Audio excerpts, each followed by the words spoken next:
सुप्रभात दोस्तों, current affair की इस नई श्रृंखला में आप सभी का स्वागत है। जैसा कि आप सभी जानते हैं कि हमारे YouTube चैनल के माध्यम से बिहार में आयोजित होने वाले सभी परीक्षाओं के लिए सीरीज चलाई जा रही है, जिसमें ये करंट अफेयर की श्रृंखला का सीरीज है।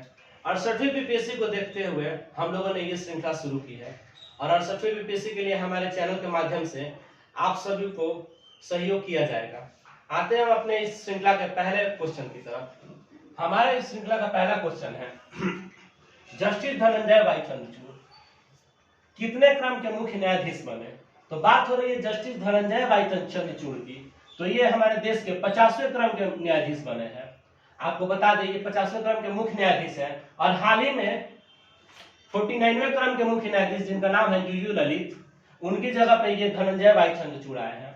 आपको बता दें कि धनंजय भाई चंद्रचूड़ के पिताजी हमारे देश के 16वें क्रम के मुख्य न्यायाधीश थे, जिनका नाम था यशवंत विष्णु चंद्रचूड़। तो 16वें क्रम के न्यायाधीश थे इनके पिताश्री, जिनका नाम था धनंजय विष्णु भाई चंद्रचूड़, और ये है धनंजय भाई चंद्रचूड़ जो 50वें क्रम के हैं, और यूयू ललित वो 49वें क्रम के हैं। आते दोस्तों अपने अगले क्वेश्चन की तरफ। हमारा अगला क्वेश्चन होगा,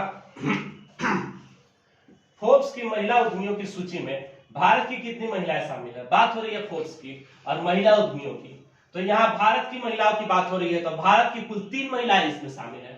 आपको बता दें फोर्ब्स द्वारा ये सूची जारी की गई है, जिसमें एशिया की 20 महिलाओं के बारे में बात की गई है, जिसमें भारत की 3 महिलाएं शामिल है। और 3 महिलाओं में नाम आता है, सबसे पहला नाम है सेल की शोभा मंडल, जो सेल की चेयरपर्सन है, और सेल की चेयरपर्सन शोभा मंडल जो भारत में जो सेल की पहली महिला चेयरपर्सन है।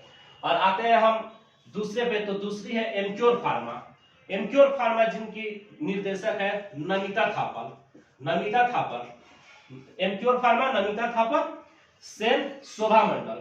और तीसरी है होनास कंज्यूमर की जो संस्थापक है गजल अलत।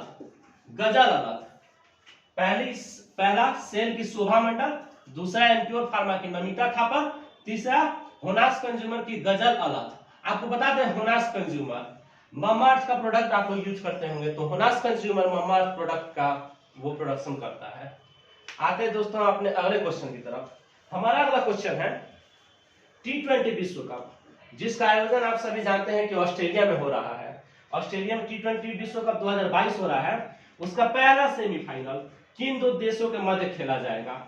तो बात हो रही है T20 विश्व कप 2022 की, जिसके पहले सेमीफाइनल की। तो पहला सेमीफाइनल न्यूजीलैंड और पाकिस्तान के बीच खेला जाएगा, जो सिडनी में आयोजित होने वाला है। आते हैं दोस्तों अपने अगले क्वेश्चन की तरफ। हमारा अगला क्वेश्चन है COP27 जलवायु शिखर सम्मेलन। तो बात हो रही है COP27 की, और जलवायु शिखर सम्मेलन की मेजबानी किस देश में संपन्न हुई? COP27 जलवायु शिखर सम्मेलन की मेजबानी किस देश में संपन्न हुई? तो वो देश है मिस्र। आपको बता दें COP27 जिसका हाल ही में आयोजन हुआ है वो मिस्र में आयोजित हुआ है। अब बात करते हैं COP26 की, जो हमारे एग्जाम के दृष्टिकोण से बहुत महत्वपूर्ण है। तो यहाँ लिख देता हूं COP26, COP26। जो COP26 का आयोजन है वो ग्लासगो में हुआ है। COP26 ग्लासगो में हुआ है। तो हो गया COP27 मिस्र, COP26 ग्लासगो। और बात करते हैं हम अब COP28 की। COP28 की बात करें तो COP28 यूएई में हुआ है, जो 2023 में होगा। तो बात करते हैं COP28 की, COP28 यूएई जो 2023 में होगा, 2023। COP27 मिस्र, COP26 ग्लासगो और COP28 यूएई 2023। आपको बता दें मिस्र में एक नदी बहती है जिसका नाम है नील नदी, जिसको मिस्र के लोग हैं वो नील नदी को मिस्र का वरदान बोलते हैं। और बात बताएं मिस्र के बारे में आपको, तो मिस्र से कर्क रेखा गुजरती है, जो मैक्सिको, बहामास, पश्चिमी सहारा, माउरीटानिया, अल्जीरिया, नाइजर, लीबिया, मिस्र, भारत, इन्हीं सब देशों से होते हुए गुजरती है। अब बता देते हैं मिस्र के बारे में। जो मिस्र के पीएम है उनका नाम है अब्दुल फताह अल सीसी। मिस्र के जो है वो पीएम है। आते दोस्तों अपने अगले सवाल की तरफ। हमारा अगला सवाल है, दुनिया की पहली वैदिक घड़ी की बात हो रही है, कहाँ लगाई गई है? तो दुनिया की पहली वैदिक घड़ी उज्जैन में लगाई गई है, जो मध्य प्रदेश में स्थित है। उज्जैन कहाँ है? मध्य प्रदेश में स्थित है। उज्जैन मध्य प्रदेश में है। यही वैदिक घड़ी लगाई गई। और दोस्तों बता दें, वैदिक घड़ी के पहले वैदिक विश्वविद्यालय की स्थापना हुई है। तो पहले वैदिक विश्वविद्यालय की स्थापना उज्जैन में हुई है। तो पहले वैदिक विश्वविद्यालय वैदिक विश्वविद्यालय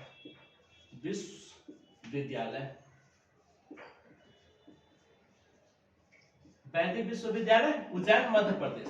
पहली वैदिक घड़ी उज्जैन मध्य प्रदेश। और उज्जैन शिप्रा नदी के किनारे है। उज्जैन किस नदी के किनारे है? शिप्रा नदी के किनारे। शिप्रा नदी के किनारे है। और उज्जैन जो है ये एक महाजनपद भी रह चुका है प्राचीन काल में। और जो इसकी राजधानी है वो माहिष्मती थी। माहिष्मती बोल सकते हैं या अवंती बोल सकते हैं। दक्षिणी जो उज्जैन है ना उसकी राजधानी माहिष्मती थी। आपको उज्जैन के बारे में और बात बताते हैं। भारत में प्रत्येक 12 वर्ष पे भारत का सबसे बड़ा जो मेले का आयोजन होता है उसको बोलते हैं कुंभ मेला। वो उज्जैन में भी होता है। और बता दें कि भारत में 5 जगह वेधशाला है जिसको जंतर मंतर बोलते हैं, जिसकी स्थापना जय सिंह द्वितीय ने कराई थी। जय सिंह द्वितीय वो उज्जैन में भी स्थित है। जय सिंह द्वितीय के बारे में उज्जैन में है। यहाँ थोड़ा हम और बताना चाहेंगे आपको कॉप के बारे में। तो कॉप जो है ना इसकी स्थापना जो है वो 1995 में हुई थी। कॉप की स्थापना 1995 में हुई थी। और जो है इसका जो हेडक्वार्टर है, कॉप का जो हेडक्वार्टर है वो बॉन में है। बॉन जो स्थित है ना वो जर्मनी में स्थित है। बॉन जो है हम यहाँ लिख देते हैं। बॉन 1995 हुआ था। बॉन जो इसका हेडक्वार्टर है वो जर्मनी में है। और इसकी जो पहली बैठक है ना वो जर्मनी में हुई थी, लेकिन वो बर्लिन में हुई थी।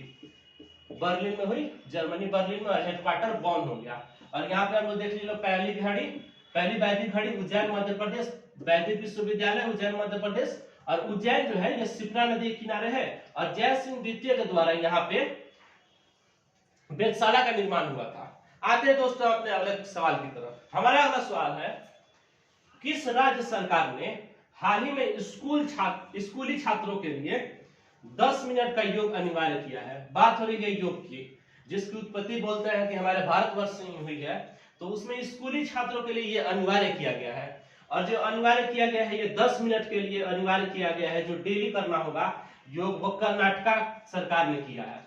बता दें जो कर्नाटक के मुख्यमंत्री है उनका नाम है बसवराज बोम्मई। बात हो रही है बसवराज बोम्मई के कर्नाटक की। तो उन्होंने ही 10 मिनट का योग अनिवार्य किया है कर्नाटक में। बता दें कर्नाटक को पहले मैसूर के नाम से जानते थे। मैसूर के नाम से जानते थे, जिसमें पहले हैदर अली और टीपू सुल्तान का आधिपत्य था। आते हैं दोस्तों अपने अगले सवाल की तरफ। हमारा अगला सवाल है, बिहार की पहली विशेष यूनिट मेट्रोपॉलिटन सर्विलांस यूनिट किस जिले में लगाई गई? बात हो रही है मेट्रोपॉलिटन सर्विलांस यूनिट की। तो वो किस जिले में लगाई गई है? तो वो जिला है पटना। बात हो रही है पटना जिले की। जो ये मेट्रोपॉलिटन सर्विलांस यूनिट है, हम बता देना चाहते हैं कि जो ये लगाई जा रही है तो इसमें जो रोगों के रोकथाम के लिए पहले ही आपको बता दिया जाएगा ये मेट्रोपॉलिटन सर्विलांस यूनिट के तहत। और जो इससे है जन जागरूकता बढ़ेगी। और जन जागरूकता बढ़ने के तहत जो जनता है वो इसके रोकथाम के लिए कोई ना कोई उपाय करेगी। राज्य सरकार ने जो हाल ही में कोविड-19 या जैसे देखे डेंगू का प्रकोप था, वो सबसे ज्यादा डेंगू के प्रकोप से पटना जिला ही प्रभावित था। तो इसीलिए मेट्रोपॉलिटन सर्विलांस यूनिट की स्थापना की जा रही है, जो रोगों का पूर्व ही पता लगा देगा। और बात करें पटना जिला की, पटना जिला 9 जिलों से तो 9 जिलों से इसकी सीमा लगती है। और गंगा की लंबाई पटना में 99 किलोमीटर है। 99 किलोमीटर पटना में इसकी लंबाई है। और बात करें बिहार की राजधानी पटना ही है। और सबसे मोस्ट इंपोर्टेंट जो हाल ही के दिनों में आया है कि बिहार की पहली आवासीय स्पोर्ट्स विश्वविद्यालय। बात हो रही है आवासीय स्पोर्ट्स विश्वविद्यालय की। हम यहाँ रब करके लिख देते हैं, बिहार के फर्स्ट आवासीय विश्वविद्यालय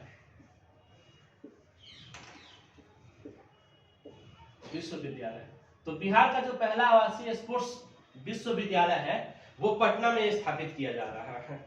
आते हैं दोस्तों अपने अगले सवाल की तरफ। हमारा अगला सवाल है, ई कचरा निस्तारण यूनिट किस जिले में लगाई गई है? बात हो रही है ई कचरा बोले तो हम बता सकते हैं इलेक्ट्रॉनिक कचरा। जैसे विभिन्न प्रकार के इसमें गैजेट्स आ सकते हैं, mobile, laptop, tablet, charger, earphone, जितना भी ई कचरा है इसके निस्तारण के लिए एक यूनिट लगाई गई है जो रोहतास में लगाई गई है। और बिहार में ये पहली पहल है, पहली बार बिहार में ये ई कचरा निस्तारण यूनिट लगाई गई है, पहली बार हुआ है और रोहतास में हुआ है। तो ई कचरा के निस्तारण के लिए राज्य सरकार के लिए बहुत अच्छी पहल है जो बिहार में लगाया जा रहा है। बात करते हैं रोहतास की, तो रोहतास जो है वो बिहार का दक्षिणी पश्चिम का हिस्सा है और रोहतास जो है वो चूना पत्थर के लिए फेमस है और रोहतास में डालमिया नगर सीमेंट फैक्ट्री भी है।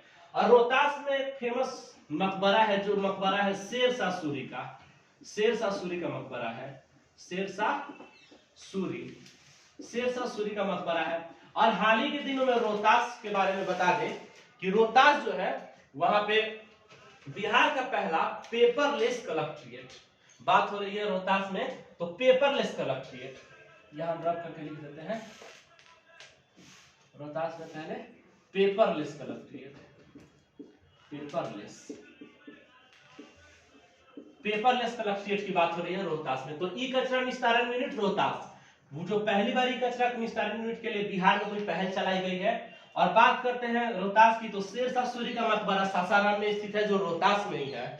और आपको बता दें कि रोहतास जो है जैसे संपूर्ण भारत में केरल अव्वल रहता है शिक्षा के मामले में, उसी तरह बिहार में रोहतास का स्थान आता है कि बिहार में रोहतास महिला और पुरुष साक्षरता में सबसे अव्वल में है।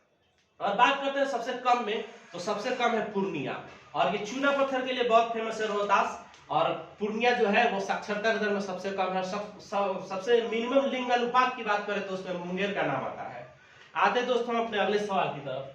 हमारा अगला सवाल है, किसने प्राथमिक कृषि साख समितियां पैक्स, प्राथमिक कृषि साख समितियां पैक्स का कंप्यूटरीकरण किया जाएगा?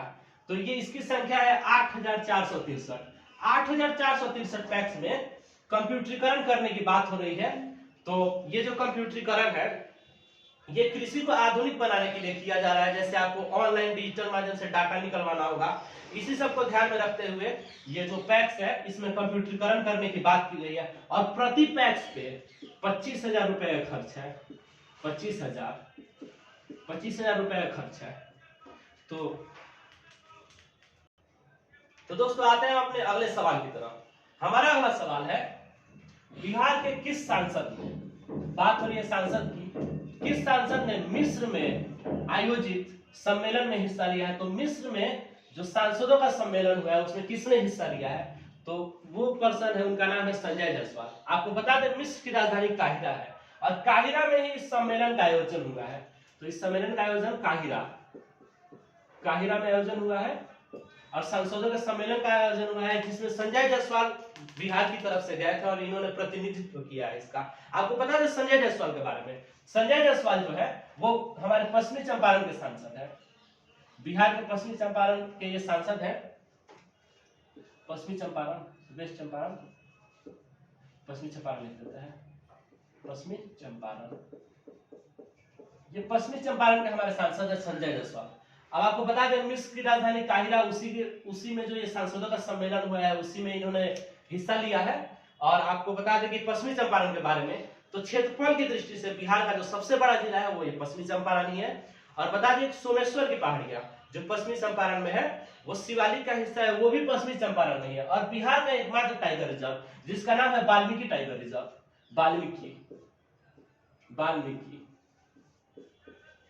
वाल्मीकि टाइगर रिजर्व जो ये है हमारे पश्चिमी चंपारण में स्थित है। जो बिहार में दूसरा टाइगर रिजर्व बनाने की जो बात हुई है वो पश्चिमी चंपारण में हुई है। और आपको बता दें जो टेक्सटाइल पार्क है, एक टेक्सटाइल पार्क बनाने का जो बात हुई है वो बिहार सरकार के द्वारा पश्चिमी चंपारण जिले में ही टेक्सटाइल पार्क बनाने की बात हुई है। और आते हैं दोस्तों अपने अगले सवाल की तरफ। और जो ये पश्चिमी चंपारण है वो क्षेत्रफल की दृष्टि से सबसे बड़ा है बिहार में। आते हैं अपने अगले सवाल की तरफ। किस मंत्रालय ने राष्ट्रीय प्राकृतिक कृषि मिशन की बात हो रही है, पोर्टल लॉन्च किया है? तो राष्ट्रीय कृषि मिशन पोर्टल लॉन्च किस मंत्रालय के द्वारा हुआ है? तो वो मंत्रालय है कृषि और कल्याण मंत्रालय। कृषि और कल्याण मंत्रालय द्वारा जो राष्ट्रीय प्राकृतिक कृषि मिशन की जो पोर्टल है वो लॉन्च किया गया। बता दें आपको ये जो केंद्र सरकार की एक पहल है और इस पहल के तहत जो ये पोर्टल है वो लॉन्च किया गया है। आपको बता दें जो ये पोर्टल लॉन्च हुआ है वो प्राकृतिक कृषि पे जोर देने के लिए हुआ है। तो ये जो प्राकृतिक कृषि है उसी को जोर देने के लिए हुआ, और इसमें इस पोर्टल में युवाओं को प्रशिक्षित किया जाएगा। किस लिए? तो प्राकृतिक कृषि के लिए, और उनको परीक्षण दिया जाएगा। और इसके तहत जो हम लोग मतलब उर्वरक का प्रयोग बहुत कम करेंगे, इसमें सिंचाई नहीं होगी और जुताई भी नहीं होगी, और जो पूर्ण रूप से है हम लोग निर्भर होंगे वो वर्षा जल पे ही निर्भर होंगे। तो उससे प्राकृतिक कृषि होगी। आपको बता दें जो उर्वरक के प्रयोग से ना हमारे जो भूमि की उर्वरता है वो बहुत कम हो गई है, जिसके लिए ये बहुत तरह के मतलब जो होता है ना पोर्टल लॉन्च किए गए हैं, प्रशिक्षण दिया जा रहा है युवाओं को। और इसी में एक आता है प्राकृतिक कृषि। तो बता दें प्राकृतिक कृषि की जो पहल है वो शुरू की गई है, और बहुत सारे देश जो है वो प्राकृतिक कृषि को अपना रहे हैं। और हम बता दें कि जो भारत में है सिक्किम पहला राज्य है जहां प्राकृतिक कृषि मतलब पूर्ण रूप से की जा रही है। तो पूर्ण रूप से जो है सिक्किम में की जा रही है। सिक्किम में पूर्ण रूप से प्राकृतिक कृषि।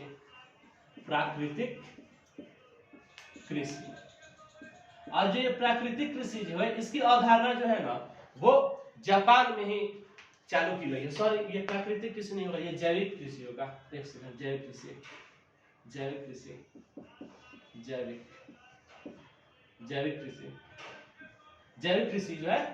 कृषि जो है वो भारत का जो पहला राज्य है सिक्किम, वह जैविक कृषि की जा रही है। और जो जैविक कृषि है उसमें उर्वरक का प्रयोग नहीं किया जाता है, जैसे गाय के गोबर और मतलब उसी का मल मूत्र का प्रयोग करके जैविक कृषि की जा रही है। जैसे भूमि की जो उर्वरता कम हुई है उसी को बढ़ावा देने के लिए, तो उसके लिए जैविक कृषि मतलब बहुत सारे देशों के द्वारा अपनाया गया है। और जैविक कृषि करके, जैसे जैविक कृषि में जो सबसे उसका जो मेन पॉइंट होता है ना कि इसमें जो उत्पादन है ना वो शुरुआत के दौर में बहुत कम होता है।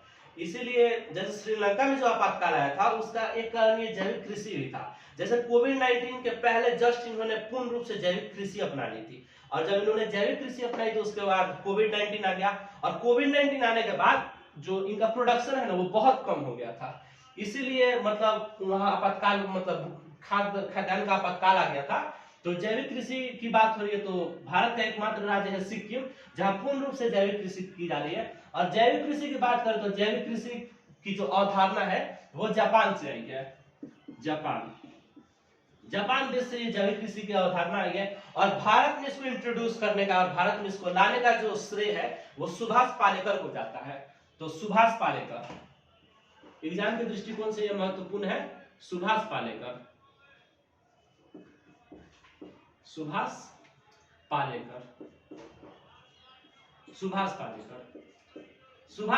जो है वो भारत में जैविक कृषि लाने का श्रेय, पूरा श्रेय जो है सुभाष पालेकर को जाता है। ये अवधारणा जो जैविक कृषि की है वो जापान से आई है, और सिक्किम एकमात्र राज्य है जहां पे पूर्ण रूप से जैविक कृषि की जा रही है। और जो ये मंत्रालय है जिसने राष्ट्रीय प्राकृतिक कृषि मिशन जो लाया उसका नाम है कृषि और कल्याण मंत्रालय, जो पूर्ण रूप से प्रकृति पे निर्भर होगी। और जिस पोर्टल का जो मेन उद्देश्य है उसका उद्देश्य है जो युवाओं में जो है ना जागरूकता बढ़ाया जाए, उनको प्रशिक्षण दिया जाए इन सब कृषि के लिए। आते हैं अपने अगले सवाल की तरफ। हमारा अगला सवाल है किस संस्था ने अनुकूल अंतराल रिपोर्ट 2022, बात हो रही है अनुकूल अंतराल रिपोर्ट 2022 की। तो अनुकूल अंतराल रिपोर्ट जो है United Nation adaptation gap report होगा। United Nation adaptation gap report अनुकूल अंतराल रिपोर्ट 2022 जारी किया गया है। तो यूएनईपी के द्वारा जारी किया गया है। तो UNEP United Nation Environment Programme, United nation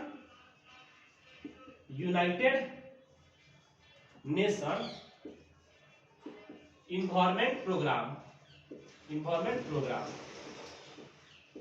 United Nation Environment Programme UNEP. तो अनुकूल अंतराल रिपोर्ट जो है वो यूएनईपी के द्वारा जारी की गई है। और बता दें कि यूएनईपी की जो स्थापना है वो 1972 में हुई है। 1972 में जो है यूएनईपी की स्थापना हुई है, और इसका जो हेडक्वार्टर है वो केन्या के नैरोबी में है। तो इसका जो हेडक्वार्टर है यूएनईपी का हेडक्वार्टर वो है केन्या के नैरोबी में। और आपको बता दें यूएनईपी तो अनुकूल अंतराल रिपोर्ट यूएनईपी ने जारी की है। यूनाइटेड नेशन इन्वायरमेंट प्रोग्राम ने इसकी स्थापना 1972 में हुई है। इसकी हेडक्वार्टर की बात करें तो केन्या नैरोबी में इसका हेडक्वार्टर है। और यूएनईपी के बारे में हम आपको बताना चाहते हैं कि विश्व में जितने जलवायु परिवर्तन होते हैं उसके बारे में जो रिपोर्ट है ये यूएनईपी ही जारी करता है। और इस बार भी जो रिपोर्ट जारी की गई है ना, इसमें जलवायु परिवर्तन को लेके मतलब चिंता की बात बताई गई है। और आजकल में मतलब जितना भी मतलब जो सम्मेलन हो रहा है, संगठन बन रहा है, या जितने भी रिपोर्ट जारी की गई है उसमें पर्यावरण की स्थिति बहुत दयनीय है। जैसा कि आप पहले क्वेश्चन में देख सकते हैं, तो ये जो प्राकृतिक कृषि है इसकी बात हुई है, जैविक कृषि की बात हुई है, तो ये सब जो है ना ये पर्यावरण संबंधी रिपोर्ट जारी करता है, जो 1972 में इसकी स्थापना हुई और कैनान नैरोबी में इसका हेडक्वार्टर है। तो दोस्तों हमारी श्रृंखला का आज का जो आखिरी क्वेश्चन था वो संपन्न हो चुका है, और ये आखिरी वीडियो है, सर जो ये हमारा जो श्रृंखला है ये समाप्त हो गया। और आपको बता देना चाहिए कि हमारा जो संस्था है पीटीएफ वो 68वें और 69वें बीपीएससी के लिए जो आयोजित होने वाली परीक्षा है उसमें पीटी और मेंस का बैच आरंभ हो गया है। और हमारे संस्था से जुड़े जो जितने भी टीचरगण हैं वो जो आपको गाइड करेंगे वो अधिकारी ही है, जैसे नगर कार्यपालक पदाधिकारी अजय कुमार है, वो आपको गाइड करेंगे। और हम बता देना चाहते हैं कि आपको जो 68वीं परीक्षा होगी ना उसके 1 महीने पूर्व हमारी एक पुस्तक प्रस्तुत की जाएगी आप सबों के सामने, जो 68वीं के लिए एकदम बेहतरीन होगी। और उसके बाद से जो आपको 68वीं और 69वीं के लिए एकदम अच्छा गाइड किया जाएगा। और पीटीएम मेंस का बैच यहाँ पे आरंभ हो चुका है।